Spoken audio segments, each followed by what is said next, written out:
What's up, fight fans? This is Kurt DeVille with Counterpunch Boxing News, and I have some new news concerning Conor Benn.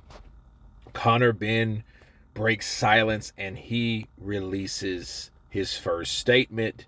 He said, "My team and I have worked extremely hard over the past 7 years to make me the fighter that I am today. We have never cut corners or cheated the grind in any way. We believe in work ethic, determination, and pure heart to achieve what we have set out to accomplish."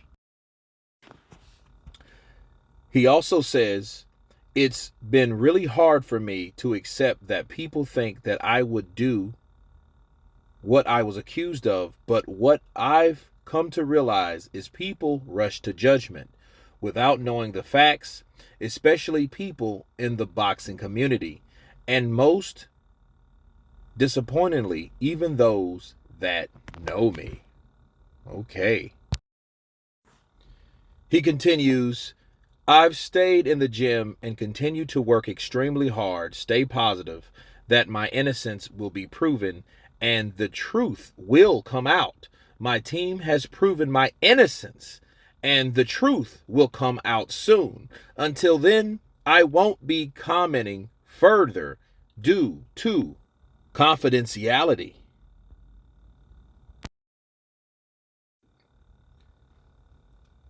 Although I've kept away from social media, I'm well aware of those who have thrown dirt on my name.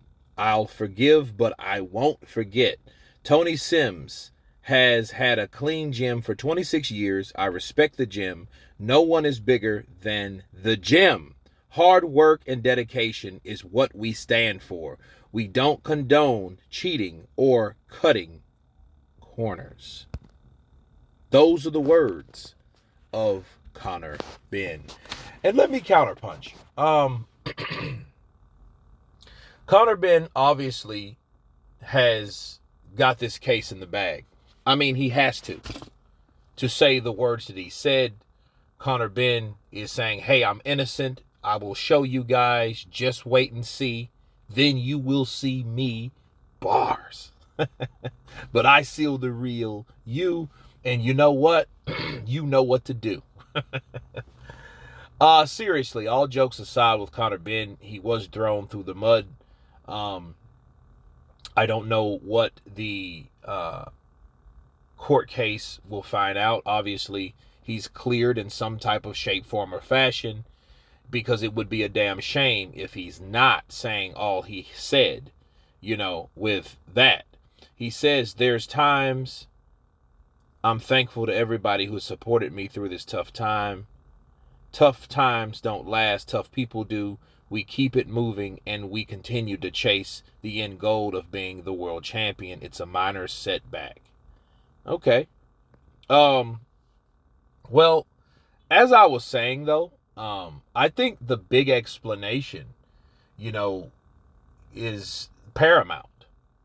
I think people should explain, or I think he should explain what happened versus what we thought happened. Because it's almost like if you're accused of anything, and the way this evidence you found out one thing, later on, it lingered. Then you found out something else that happened later on, before it lingered. And it's almost like, okay, well, wait, you got popped this time, and this is like a month later, and we're just now finding out about it. Then we hear more of the same of something that happened before then, like earlier this year. So it, with those type of things that occur, that went down, I think what it is, most importantly, yeah, I'm innocent, but I'm like, okay, why are you innocent? Okay, what the fuck really happened with these tests? Were they contaminated? Were they misplaced? Were they someone else's? They weren't yours? When you did show people that they weren't yours, how do you prove that they weren't yours? These type of things. Oh, well, we need specifics, because This is what I don't like about lawyers and buying all this and buying all that and these big teams. I don't like these big teams because it almost like, okay, what are you buying these lawyers for if it could easily be something that you could explain? You know, it's either something that needs to really be explained or you were framed. Bars, right? Because in this situation, you're like, okay, I accept or I demand an apology for people that thought that I was guilty. But I'm thinking, well, here's the thing. If you don't explain what happened, people are going to still think that. They're just going to think you just bought lawyers to do, to iron out certain deals in particulars that stop you from getting, crucified and reprimanded in the way that we thought was going to happen. Okay, because see, if we don't get a explanation, people are always going to look at what they've already heard about Conor Benn. Now, if it's not true, well, by God, say it's not true. This shit wasn't the truth. You just heard this, and this wasn't even true about me. And in that case, I think they should come out. I don't think this should be approached like that Dillian White situation. Because the Dillian White situation was, hey, well, this is what happened. Well, at least we knew, well, the B sample proved that the A sample something was wrong with the A sample. And the B sample was taken the same time as the A sample. But in these two situations here, if nothing is explained and it gets like swept under the rug and they're like, hey, due to confidentiality, I can't really talk about it. Well, what are you not really talking about? Because we've heard enough. It's time for you to talk a lot to explain what you already know that we should know as people.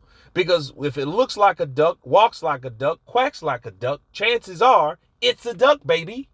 So we're looking at, hey, this is what we heard. Is what we heard was true or false? What went down with your samples? Why did it come back? You had clomifene or clomamine or whatever the fuck it was. Where did this come in? Was it actually yours? Was that a mistake altogether? We need to hear explanations before anybody, I mean absolutely anybody, decides to say, hey man, I'm sorry.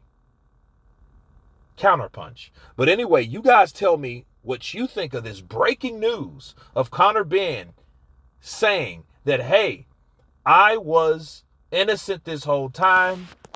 You guys know what to do. I know what's true. Of course, please subscribe. And you guys been Counterpunch. Peace.